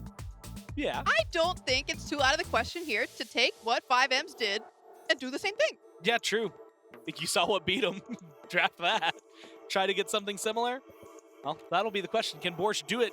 They'll need to. This is the lower bracket. When you're down a game, you are do or die. 30-minute game potentially from getting knocked out. It is do or die, and it is time for picks and bans. Game 2. This one, heavy on the shoulders of the players out there, specifically for Borch. For Food Drive, a little more comfortable. I mean, it's not like the end of the, like, you recognize that you have slightly more wiggle room, but you've got something. They banned the chalk. Yeah, I mean, you had to take one of them away. You're not letting Ullr through. You don't want to let Aphrodite through. Or sorry, Aphrodite. You are letting Ullr through. You're not letting Aphrodite through. So you had to pick one. You get one target ban that can put a wrench in that composition. I would have thought the Morrigan, but I guess if you pick the Morrigan here, then that kills 2 birds, right? So let's see. Does Borscht prioritize the Mori? Do they just want to get something like the Ullr Medusa again? I wouldn't hate just grabbing the Morrigan, but it looks like, oh, that's even better. I didn't even think about that. Yeah, Valo he's only played Loki, right? Yeah, I think so far. 3 games, 3 Lokis. That does it even better. I love this game plan coming out of Borscht. Just get these guys off of the stuff that they've been playing, make them show something else. I really think that this style is going to work out great. And like you were talking about earlier, the Morrigan is a great pickup for them as well, because Baskin has been playing a lot of it throughout the regular season. So I wouldn't be surprised to see him pick it up once again. But the Ullr is the priority here for Food Drive. And that doesn't surprise me. And he has been up at the top. I guess maybe taking a note from what just happened for Borscht, and not locking it in with Medusa alongside it. The Gab being banned as well means that we get to see some variety, I think, in the support. We saw Yamoja earlier, but again, it was Genetics. And Genetics is notoriously great at that god, so maybe something different here. Borscht. This is gonna be fun. Lock in the Jing Wei. I mean, and realistically, Trelly, how many times have we talked about her over the last 6 months of this? It feels like she has been at the top. Sobek as well after his addition. Just 2 dominant forces in the dueling. That's a great top 3 there for Borscht. I mean, you have the aggression, you have the late game, you have overwhelming safety in all 3 of those picks with CC immunity, dashes, etc. So I'm never going to be upset about it. Finally, Food Drive is showing us something different, as you mentioned. The Yamoja, you guys mentioned, Sustain, still a topic of conversation, but I want to see this Ullr played to great effect, right? You gotta try and let Tegrier cook. I was gonna see where it was going. Now that we see the Nuwa, I think we have a guarantee. Globe likes to play the Ullr, but in this case, I think Nuwa is just so much better in mid lane. And it does feel like this gives a variety, right? We just talked about the fact that when you're looking at Food Drive, they've played pretty much the same comp all day, and yes, there's been like small changes here or there, but now pushing things in a different direction. I'm always really interested when you see a Yamoja, because it feels like lately, the starts are a little slower for her. but a lot of the things that were true before are still true. Can you find good ults? Can your Riptides knock people into uncomfortable positions? And how good are your stuns? You line them up. But Hercules, Lermy, am I going crazy? I feel like I haven't seen him in a while. No, he's been regarded as pretty low on the tier list across the board for your solo laners, and I'm pretty sure that's where he's going to go. Thanatos, of course, has been kind of moving back and forth between solo and jungle so far this tournament, but honestly, I think the matchup into Ra is honestly not too bad. I think if you can get the combo off, get him out of position, it's fine. But if you're in a battle of sustain, Ra will win this. Yeah. The one thing that I have to kind of pivot to with the Ra here, though, is the CC. Kind of lack of CC on Borscht, right? You've got Sobek, and you've got Sobek.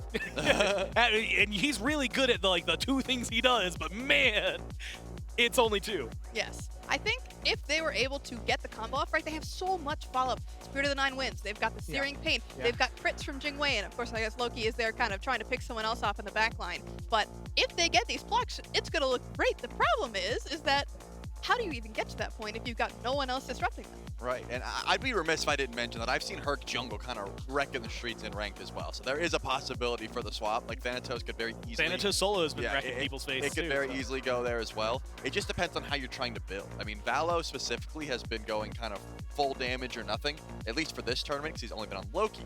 But now he's got to switch it up. Both Thanatos and Herc have the ability to either go full blaster or you can go a little bit hybrid, right? Both of them. Thanatos, if you're taking the aspect, you're going to be getting crazy HP anyway. So going into some defense is always going to scale well with the HP. Regardless, you already have the range with the Uller, with the Nuwa who can hit everyone across the map. Why not add a boulder into the mix that can just chunk them? So I can see the value in going into that. More specifically, because it's got a good matchup into Loki, right? What does Loki do to Thanatos? He just kind of bullies him. That's a 1v1 you almost can never win if you get late game. Herc doesn't get bullied by Loki. Herc bullies Loki. He follows him around. Herc bullies. Yeah. Period. Yeah, he's gonna try and find you in the jungle. He's like, oh, you're using your flurry strikes. I'm just gonna punch you in the face and stun you out of that ability. Now you have to run. So I wouldn't hate that at all. Valo said, give me the Herc so I can follow the Loki around. And he would know because he's the Loki guy. He plays it more than anyone. Now, the question I have comes to one of Secure, which is, you mentioned like Boulder doing a lot of damage. It's kind of what got my mind thinking about it. I see Kukulkan, I see Ra. Yep. I think, man, we're going to have to win so many fights to get those objectives if those guys are around, because otherwise, like, that steal potential for Borscht, whether they're behind and looking for a steal, or maybe even the Secure. I mean, you get a Jingwei in there and then get the damage done. You've just got that going for you already.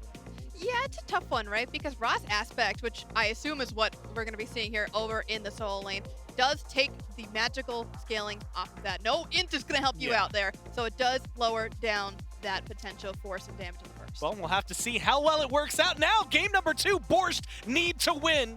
Will they do it? The only way to find out is go over to our casters. Appreciate you, Desk. Still Dolson and Aggro before we go into game number 2. Aggro, the Desk, I actually think, as we go into game number 2 here, brought up a lot of what you and I were thinking about with what are Borscht going to pivot to? What are things going to look like here in game 2 in picks and bans? No. They stick with some of the same. Dave, I was going to say, I mean, yes, we got knocked in the losers bracket playing these comps, and yes, we did lose game 1. But what if we, yes, we've already doubled down, but what if we tripled down? Now. A rare move. These parts. But the city, I don't know. Just crazy enough to work, potentially. Yeah, I mean, I'm in agreement with what Lermy was saying on the desk. The draft is shaping up beautifully. You've got Loki to dive the backline. You've got Pagon on something really, really safe in the Jingwei. You've got Sobek, great CC, great setup, and then we get Ra in the solo lane. And again, it is very hard to deal with the Ra in solo. It wins lane.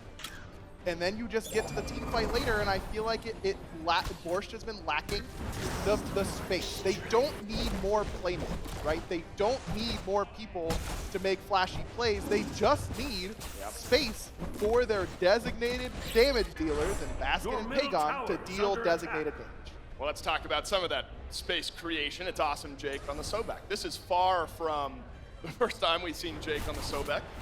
The downside is, you block, you miss. Suddenly you're in the back line. And I love Jake. He's a dynamic player. We've seen a few of those games on the Sobek where just nothing's connecting. A lot of weight. on Awesome Jake. Ratmill, early utility, gets the relic away from Globe. All eyes, though, are going to be on Soba. He's the only one to start a fight That's for it. Borscht. No one else can start a fight. And there is something to be said about the composition that Food Drive played last game starts fights for you, right? They Morrigan transform, they blink in. You don't have to start a fight because they will do it for you, and counter-engaged compositions are effective.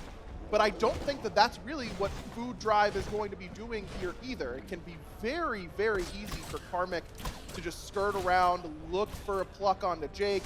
They'll be kind of trading who's going to displace who, but it's not going to be easy for Borscht in this game because Happen is off that Morrigan. And I liked the adjustment they made in Picks and Bans to ban the Chalk instead of the Morrigan. Take away the tool that the Morrigan uses and the Morrigan becomes a lot less appealing. They take away the Chalk ult. If Happen's going to use the Chalk ult every time, then what's he going to change into and use? And they figured out the linchpin of that combo very, very quickly. And that set them up for great success. But now they've given themselves a difficult composition to win with. And I think you're right to highlight Jake, man. He has got to have a good game. And I don't think he had a great one on the Baron.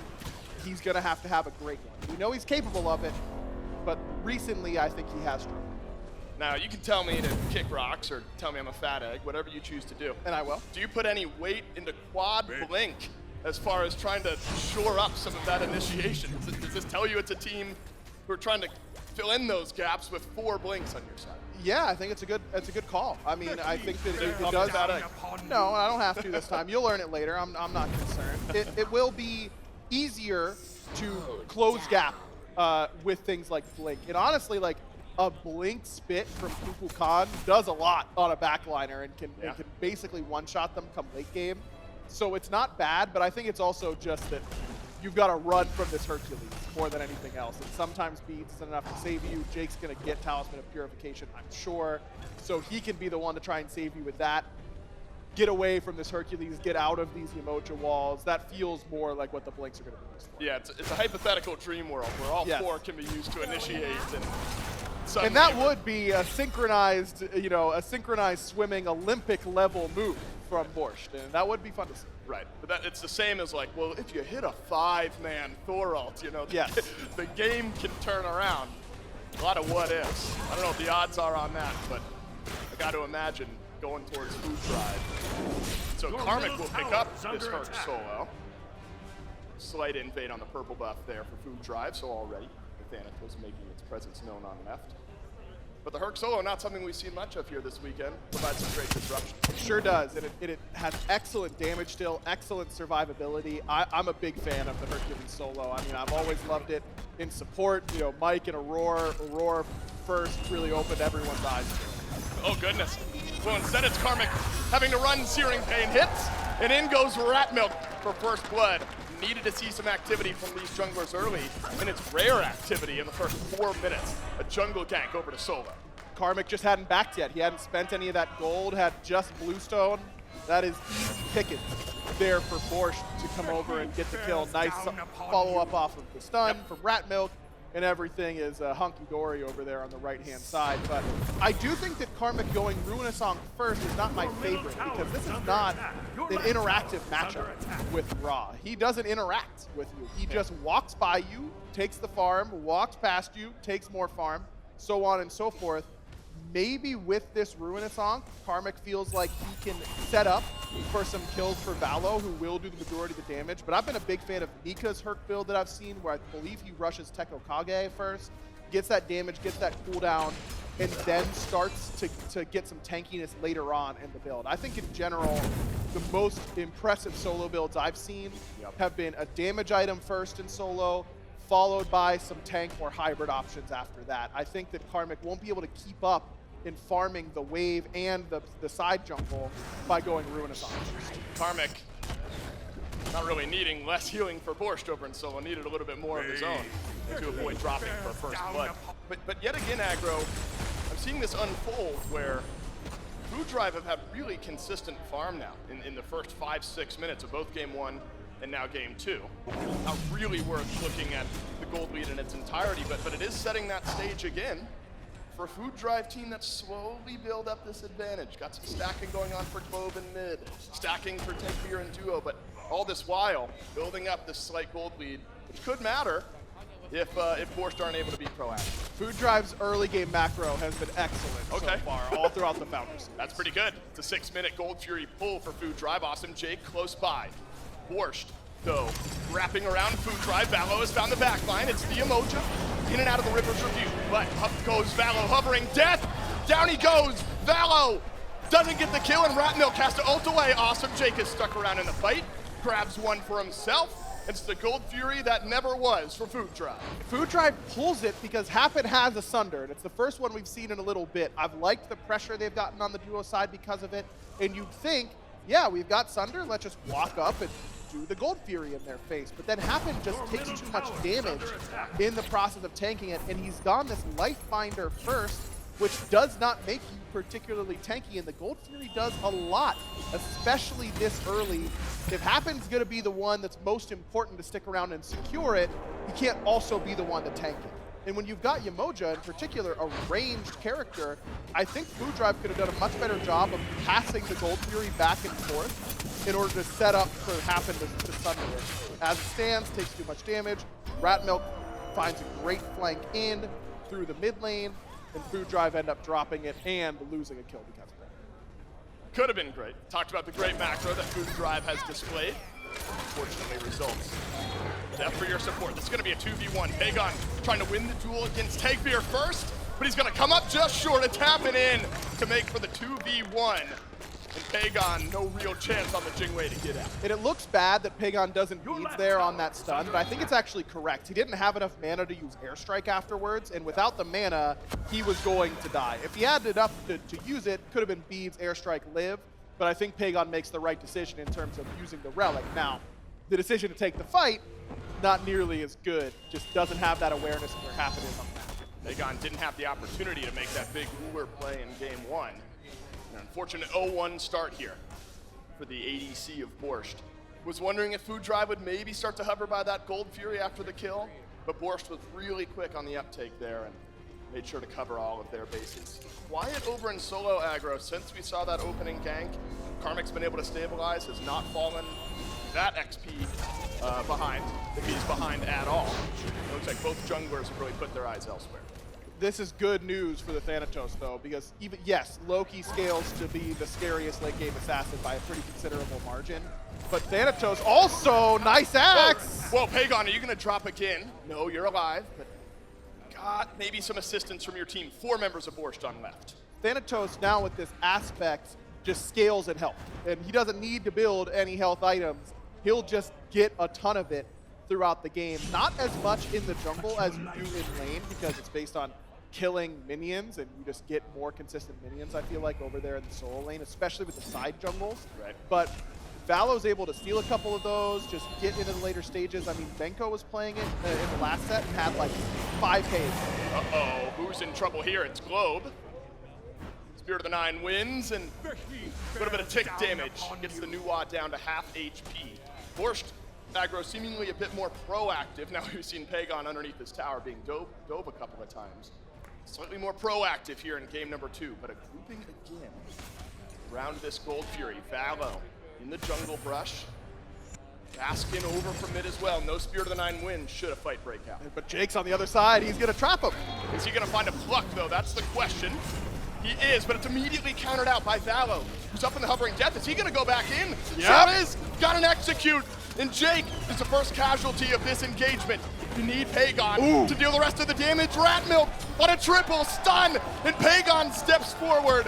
Out goes Happen. Oh no! Borscht are going to give one back. Nice stun there from Globe. Make sure that Pagon ends up falling. Pagon a little too far at the very end to try and get that kill on to Happen, but Ratmilk not quite done. Ratmilk. Oh, he's done all right. He is done. My bad. It's a double for Tagbeer that puts him in the dirt.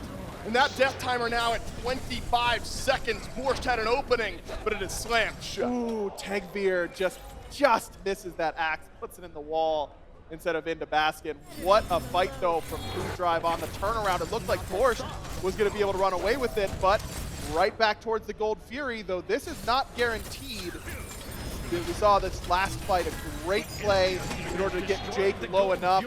Valo then immediately backs up, yes, it was a great reinitiation from Rat Milk in order to get in and get the double stun, but happened with that mobility and then the sneak in from Globe. Globe had been forced to back, which is why I thought that fight was going to be so good for Borscht. Jake had done a great job of pressuring him in mid and forced his ultimate and his Aegis, but that fight just takes long enough that Globe is able to come and affect it at the very end.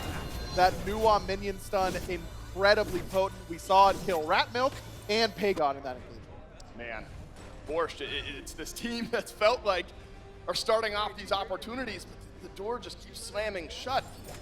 Not that far behind, still got your chance. This Gold Fury has been slow to go down. It finally does for Food Drive.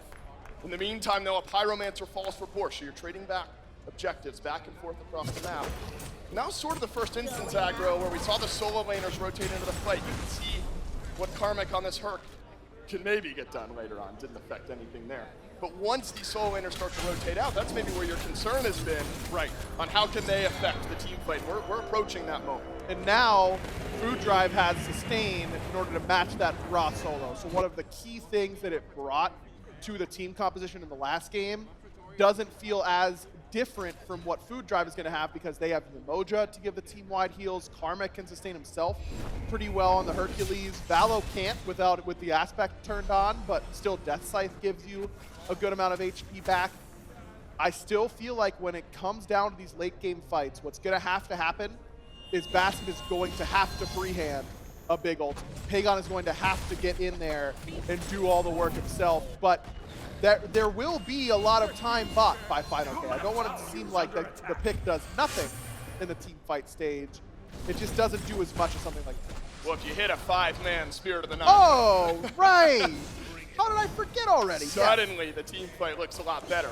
Yep. Not quite there. No. Approaching that territory, though, if these next couple of fights don't go your way. Valo over and right, but Rat Milk here as well. It's 2v2 for now. Everyone else over in mid. Ult out from Karmic. Health bar is just fine for everyone. Not enough damage to make a big difference. Ultimate through from Globe. This one will just fizzle out over and right, but all this time it's a split push for Tegvir and Happen. And the first tower of the game goes down, some good team gold, and again, good macro play from Food Drive. Jingwei, kind of a weird case where she's good on her own in the duo lane because it's very hard to kill her. But she's not great on her own because she can't clear the wave safely and defend the tower. So yes, Pagon doesn't die, but he does have to give up a tower on that side of the map. Ends up being okay, but Tegvir's lead continues to grow on this Uller. And while Pagon had a tough early game on the Uller, I've got a feeling we might see what Uller from ahead can do. Already 3 items completed for Tegvir, working on that 4th. I've not seen the best of Pagon, not yet. Tough to find those openings in game 1, and really it feels like in back-to-back games beneath his own tower, more often than not. Pyromancer respawns. Borscht grabbed one a moment ago. They have the runic bomb. You'd love a second in case Food Drive start to threaten a fire giant. But we're going to get a real good idea of where Borscht feel their strength is here, aggro. How do they group up? Where do they position Jake here around maybe an imminent fight? But Pyro's already down to half HP. Blink forward, block onto Valo. Valo blinks away. He has hovering death, remember. That's how he got out and then back into a previous fight. Karmic, in the meantime, has pulled one, and that's Rat Milk. Right back into range. It's awesome. Jake's ultimate down, and that's it over in mid. I mean, it's a trade of blinks, Jake's blink for Valo's blink, but as we've highlighted, Jake's blink is necessary for Borscht to function. Wow, Pyromancer, easy for Food Drive. Is there a fight now after the fact? What a Rivers rebuke from Happen. Yeah, he totally separates out Borscht, and it's a Pyro for Food Drive. Yeah, not gonna happen when Happen has an ultimate like that. Didn't even intentionally do it, but sometimes it just happens by accident. This is a great position for Food Drive to be in because Borscht, a lot of times low CC compositions don't feel it until they get behind. But if they're ahead, these low CC gods often just have more damage. Pick on the Karmic would feel great, but Valo hovering death. Oh, it's a double knock-up, and maybe now an execute. It sure is. The damage is perfect, and Rat Milk the recipient. Valo still has something to say here. What can Final K really do? Back away, hope that the rest of his team arrives. Now aggro, it's Fire Giant started up. You need a pick on to happen here, and Borscht has got it. Jake had the nice pluck there. Fido K still toying with Karmic and Valo on that right-hand side, but Jake delivered! Jake gets blocked, and it's Tagbeer on the killing spree. This Uller really spinning up now at the 16-minute mark. Low health bars across the map. Look at Food Drive. They are clinging to life here, but they've got the positioning. Baskin and Pagon won't find those openings. Just not enough damage. Baskin does have Spirit of the Nine Winds. Let it fly. Everyone's so low. Globe! Whoa, Globe See ya. uses the Aegis, and it's Baskin who pulls one back. Desperately needed. Yep, desperately needed for Borscht here. You feel this game slightly slipping away. Spirit of the Nine Winds used, but comes up empty-handed. Though, still the pick on the Globe. Now, if they're going to pull fire, losing Spirit of the Nine Winds there for nothing is really rough for Baskin. Happen is up on the way with Sunder. That's the best secure. FineOK has Runic Bomb and Searing Pain. Nice. Ratmilk holds the back line. Tagbeer lives. What a set this guy's having. The Uller has looked near unstoppable. What an ult from Karmic as well. Execute just around the corner, but the sustain from FineOK is helpful. Karmic in the middle of all of the action. Pagon trading blows with the backline and somehow lives. Grabs the opening kill and Happen trades out. Finally, Pagon goes down, but is it too little, too late? Tagbeer's out as well. Borscht has now arrived. Valo still alive, but half HP. Remember, Pagon is dead, so you need the damage from Baskin to finish off this fight. But beneath the tower, go Food Drive, and we'll call it a 2-for-1. Man, what a decision there from Borscht to pull the Fire Giant. I think they knew that they weren't going to be able to stand and do it, especially with Happen on the way back. But it was Ratmilk who felt like he had a great opportunity to spring a trap onto Tagbeer. Hey, let's pull fire, bring them all in, and then we'll have Ratmilk go on Tagbeer. But Tagbeer, axes in hand, ready to go. He gets hit by Assassinate, beads, axe right in the mouth for Ratmilk, turned that whole fight around very, very quickly. But losing Globe on that lazy back and then losing the Aegis as well made a big difference for Food Drive. They really considerably held their own in that fight without their mid laner, and a lot of it was because of the space that Karmic and Happen made for their backline. Man, Food Drive, a great game number 1. Continuing that pace here in game 2, though Borscht have creaked that door back open. Tagbeer has really impressed me so far. Yep. Gonna need more of it to close out this game, but Borscht now with a little bit of momentum. A miss from Jake on the pluck, but no harm, no foul. The big thing that I'm worried about, though, Dave, for Borscht is Ratmilk's experience. This is a late-game pick in the local. He has to be able to operate. He just hit level 15. Yeah, what is Valo just hit level 18. So he's going to need to do things like this, farm the side jungle, stay away from fights for a little bit. And Loki is better at doing that than most. His clear speed is excellent, and he doesn't have to show on the map really much. Well, Valo's gonna bring that level 18 to the front of the fight. Borscht realized they don't want anything to do with it. It's Jake's Blink. It's Jake's Blink out. No Blink used. Food Drive. When your initiation loses its Blink, it's feeling not so great here. 19 minutes. Could be a Fire Giant just around the corner. Gold Fury stands as well as a Pyromancer. All 3 big objectives stand on the map. Looks like Borscht may be slightly more proactive. Karmic bucked back by awesome Jake, and the Hercules, though, just immediately flip it around. 2 versus 4 in mid. Tagbeer's got damage for Jake, and Jake never got to use his ult. I mean, the CC from Karmic is there. Blinked in, got knocked back by Happen, but he's got another 2. Wow, and Pagon lives, but Valo does as well. Can you finish the kill? Yes, but here comes Tagbeer on the Uller. Still something left in this fight. Valo on a double. And the Thana's not going to die this time. The player cam's popping off for Food Drive. And FineOK needs every inch of healing. But Tagbeer from downtown gets the D aside. What a play from Karmic. They go on him, and he's like, yes, please. This is how I want the fight to play out. All the attention goes on the Hercules. Look at the space the solo lane tank creates there for Food Drive. The CC is there. Double push. Double pullback with the Earthbreaker. Karmic, this is what your solo laner has to be able to do. Yes, he dies, he makes the space, he gets the CC, he makes it happen.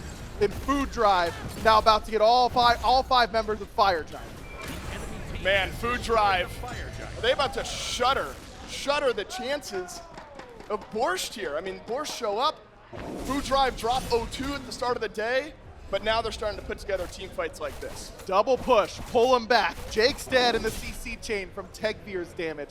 And Karmic's like, yeah, give me more. He actually gets griefed by Happin's Riptide. It blinked into it and goes, oh, that's fine. I'll just reposition and hit a 2-man pull.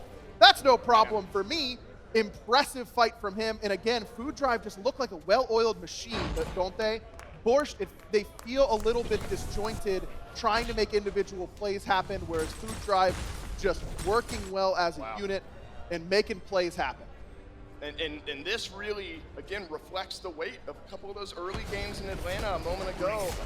Double-elim tournament, but when you start on the lower side, really difficult to turn things around. It's the age-old question of, okay, you play this morning, but you lose a couple, but that's still an advantage to have been on the stage, felt the energy. For Food Drive, it seems like, yes, they've played in this meta now in a couple of games. Borscht had their meta. You only get 2 games to adapt, though. They've got some in-game adaptations to keep this one alive. Picking off Valo. Could be a start. Won't be. It's Food Drive again. Press down that gas, step forward, force Borscht back. Valo has gotten a pretty tanky build now. Onk plus Void Shield plus Screeching Gargoyle. He's not an easy. Oh, Pagon needs to dash away and use the beads. Spirit of the Nine wins with the upright, but there's nearly enough damage to kill off Karmic, but Karmic escapes, still out of the fight. However, oh my God! Hello, Valo, and goodbye, Borscht. That is unreal from the Thanatos, but Borscht still some legs in this fight, and it's Valo wagging his finger. And he's not done yet, looking for Baskin, but no Death Scythe means it's going to be tough for him to make it happen. Pagon's back! Pagon! Oh, the dagger! Oh, he relives! He's back! Pagon got it the damage! Valo misses the last bit! Pagon stands tall! Unbelievable play from Valo! No way, he does it to him! No, Baskin finally is able to put down Valo, but a heroic effort from the jungler from Food Drive. Man, what a play. If he would have been able to kill them both there off the dagger, we could have packed up the event, man. We wouldn't have seen anything cooler than that the whole weekend. That is unreal. Not only the dagger, rewind, if you will. Oh, just a little triple stun off your casual ultimate. triple stun. No biggie. Food Drive has impressed. After an 0-2 start to bounce back like this, it's a good look. Searing Pain out of Final K. And now it'll be enough. It's what you get with the Ra, right? You're tanky enough to live. It's hard to kill him, there's no doubt. He's 1-1-4, it's hard to kill him, but you just see, I think, the difference in teamfight impact between the Hercules and the Ra so far in this game. Karmic has been everywhere. He lives through all of this damage. I thought for sure once he got plucked underneath that tier 2 that there was no way he could walk out of there, but between his own healing and Happin's healing as well with the Mending Waters, Karmic somehow survived and set up for a great fight. And this is tough for Borscht. You're 7 or so thousand down. You got the 3 top damage dealers in this game. You're thinking if Pagon and Baskin and Final K are all near 20k damage, nobody else is past 17, we must be doing something right. Food Drive have just been able to sustain and live through it. Now they get a Pyromancer, a Runic Bomb, again, still one aside. Keeping our eyes on the Sunder for Happens. Searing Pain from Final K. Borscht really in that pivotal moment. What do you fight? Where do you fight? How do you fight? Because one more mistake ends your lives. And it's got to be a good pluck from Jake that starts it. But now, as if Karmic wasn't unappealing enough as a pluck target, he's just finished his Hussar's Wings. And this item is phenomenal in the moments where it's going to be useful. This passive, you're just immune to slows. The rest of the game. I love the just short. You are, period. You are immune to slows, period. And this is a very expensive item. You know, we're talking over 3k gold. But look at all the slows it's going to immune. The Ra 2, who cares? The Cuckoo 1, which is really devastating a lot of the time, who cares? Brutal. The Sobek ultimate, yeah, I'll just walk out. All of that makes it that much more difficult now to kill Karmic. That is a brilliant pickup, and it's going to be difficult, I think, for Borscht to lock him down. Shed some hope for me, though. Borscht has their opportunities. See, all Baskin has to do is hit a 5-man Spirit of the Nine wins. I might even take 4 at this point. Okay. You know, we could do it. And is Pagon far enough in his build? He's getting there. He's got the dominance now. That matters a lot. It does, and he's going to have to be the one to kill Karmic because Karmic has a lot of utility in his 3 active items, but in terms of actual procs, it isn't super high. I feel like now with Xe, Chins, and Dominance, Pagon could shred him. Here's your pivotal moment. Food drive for Globe, aggressive around the Fire Giant, a Runic Bomb per side, a Sunder, a Searing Pain, all of it available. Final K catches a Scythe from Vallo. Blinks, 3 of them ready to go for Borscht as well. Final K, plenty of damage, plenty of sustain. Can you poke out Food Drive? What can you do on this Ra to tilt this fight in your favor? Now, all Phoenix is alive for Borscht, both teams, needless to say. So no fire minions to make a difference here at the moment. It's all about who overextends. Vallo, that hovering death. Rat Milk, Assassinate. But still, Food Drive slightly more aggressive. And you have a game in hand. You don't want to lose this one, but remember, you can play a bit more aggressively, not only ahead in this game, but in the set as well. Half HP on the Fire Giant. And it looks like maybe Food Drive are going to stick on this one. Karmic wanders forward. They've separated out Pagon! Pagon, the target for Karmic. Karmic tail whipped off to the side, though. And it appears like Fire Giant has been dropped for now. Those beads off Pagon, and there's no Talisman of Purification. He's half, so now he's in a lot of trouble. He can reset and get to the spike quickly with his passive, but Pagon's going to have to be a little bit more careful with his positioning. And Vallo's done such a good job of marking Rat Milk. Rat Milk's trying to flank around the right-hand side, Vallo follows. Rat Milk's then forced to come underneath the fight, way worse. This positioning looks a lot better for Food Drive than it did a moment ago. Karmic, man, just a great separator in the jungle, but can Pagon deal the damage back? Fire Giant low! Tank Beer confirms it for Food Drive.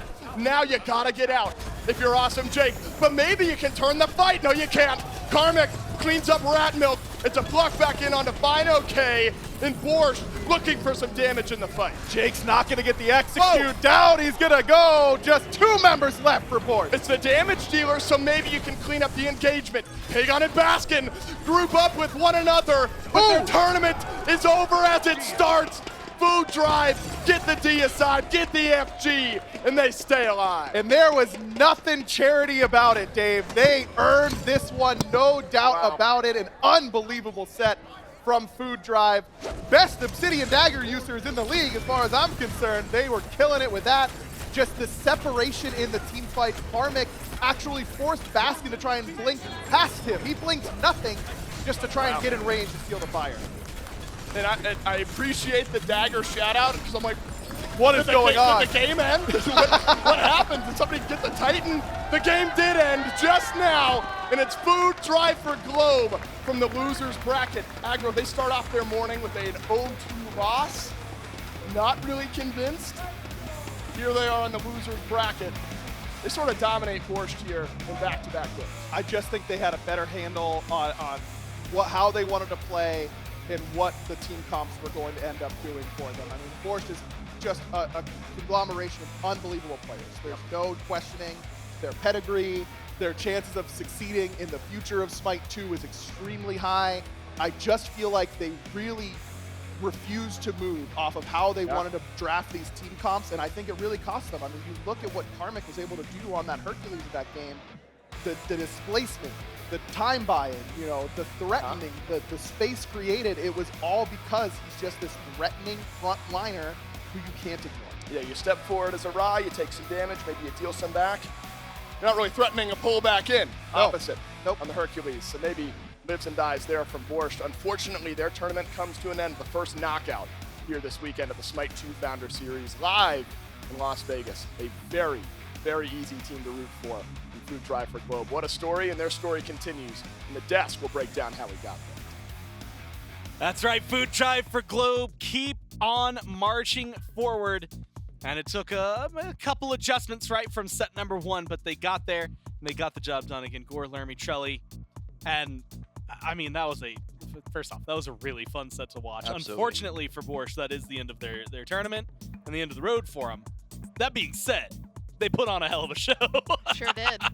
I got to agree. And you know what? Shouts out to Karmic because, again, I think had a very rough game set number 1. The Hades was pretty consistently shut down with their Screeching Gargoyle. I was wondering, how are you going to be able to adapt? The Bologna looked good. The Herc, I mean, despite getting a lot of the focus that game, was able to say, I don't care. You can pluck me into your team. I'm plucking you right back, and I'm doing much more damage. Even though the Herc, again, was kind of focused. Didn't really see it. It almost like amplified Karmic. He grew stronger because of it. which is kind of what Herc does anyways. Yeah, I'd have to agree with that. I have been very impressed thus far with just the general tenure on these characters, right? Hercules was out of meta for months at this point, just thought to be pretty much unplayable for the past few patches. Coming into OB1 though, did get an aspect, not the one being used here though, does mean that he has a lot of that potential on his own. Again, like you were talking about, distract, keep people CC'd, and just Karmic's so accurate with those knockups. And there's something, I think the word would be poetic.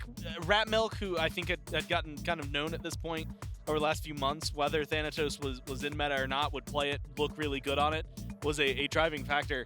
And so being, beaten by that, I guess having Valo have such a stellar game, and very consistently, I mean, putting pressure on the Jingwei, like, that made it so much easier for not just the front line, but for everybody on that team to stay aggressive, Charlie. Yeah. I'm just baffled. I just looked and I realized he wasn't even maxing the 3. That's kind of crazy, right? I mean, if you're going the aspect, don't you want to max the 3? Maybe that's just me. Maybe I've been playing him wrong the whole time. The Soul Reap does so much more damage when you have the HP, but hey, you know what? Who am I to question? This play was crazy, that guy by just the way. won. It worked out clearly, so yeah. Me and Hazer were chatting about this, as well as This Bobby. moment. We were like, if he gets these kills here, this is solidified as like a guaranteed moment in Smite 2 history, right? And this is so close to greatness. One hit death right there, and I think he takes it, honestly. Yeah, if that lands for sure. Incredible performance from Valo on the Thanatos, who had previously only played Loki. This is the first time he's pulling out the Thanatos in a long time. Yeah, that would have been like, if anything in the future happened, and obviously this is getting way ahead of myself, but that's like your job interview for any team that you ever won.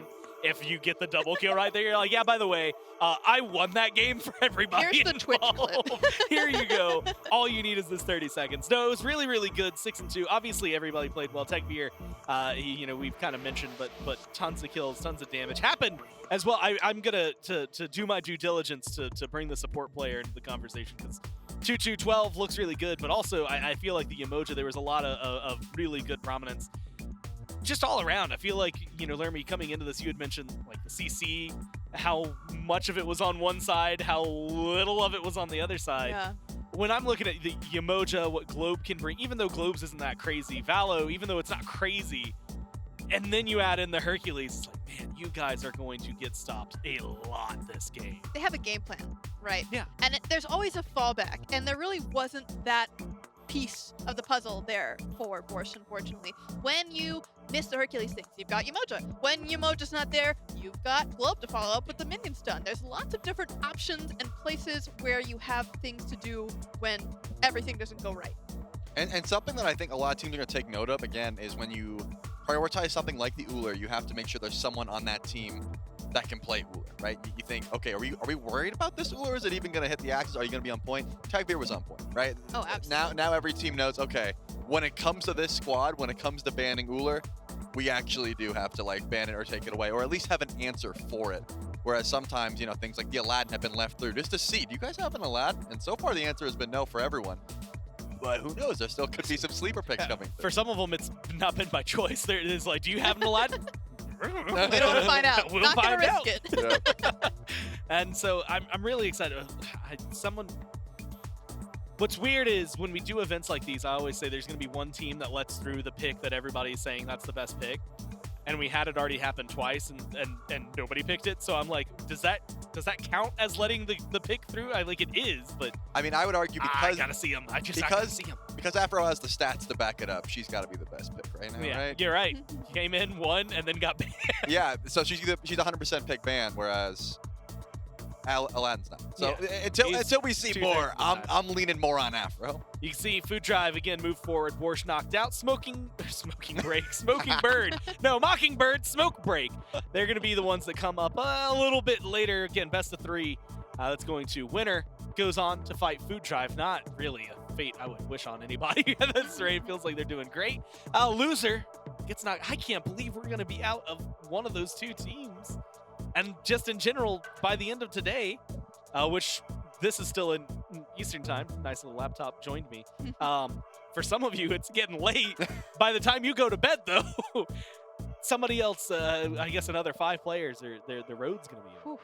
And that's kind of crazy to think about. So instead, I'll think about the other stuff. Food Drive for Globe. They're still going. 5 M's, Risk. They're up on the top of the bracket. They're feeling really good. But of course, I think getting the dichotomy. Now if you're Food Drive, you've experienced a loss. You've experienced a win. You know where you're at. You're kind of cemented on this stage. I feel like that's a good vibe going forward. For sure. And again, you don't have to take it from me. We've got them standing by on stage ready for an interview. All right, thank you, Gore. I'm over here with Karmic from Food Drive for Globe. The crowd's loving it right now, and they were loving the gameplay out there from everybody involved. Karmic, I really got to ask you, man, you were telling me right before the interview, you're like, man, you know, I didn't really play that well. I just saw 60K mitigated up there. You want to tell me what that's all about? Yeah, I was kind of running it down. If the top down was in my lane, like, you wouldn't know I played horribly. But, you know, we got the W. We were never losing to those guys, IMO. So. He said all good. Well, I mean, it certainly was all good. I was watching Valo play NASCAR around the Phoenixes. What were you guys saying while that was happening? We were just doing our own thing while he was just running around in the base. You know, he was owning, so yeah. So yeah, absolutely. Wise words from Karmic, but another question I have for you. You guys are going to be playing the winner of Mockingbird versus Smokebreak. Who do you want to knock down? I don't know. Either way, we're going to win, I think, so it doesn't matter. I don't care. I love talking to you, Karmic. Love the confidence for you. That's Food Drive for Globe. That's Karmic. Give it up one more time for Karmic and Food Drive. Thank you so much, Karmic. Good luck in the rest of your matches, man. Back to you, or actually, no, it's not back to you. Instead, crowd chat at home. We got one more match for today. So if you're here in the crowd in Vegas, you know, you don't want to go anywhere. If you're in chat, get up, go take a bathroom break or whatever. But we'll be back with more Smite 2 action here after the break.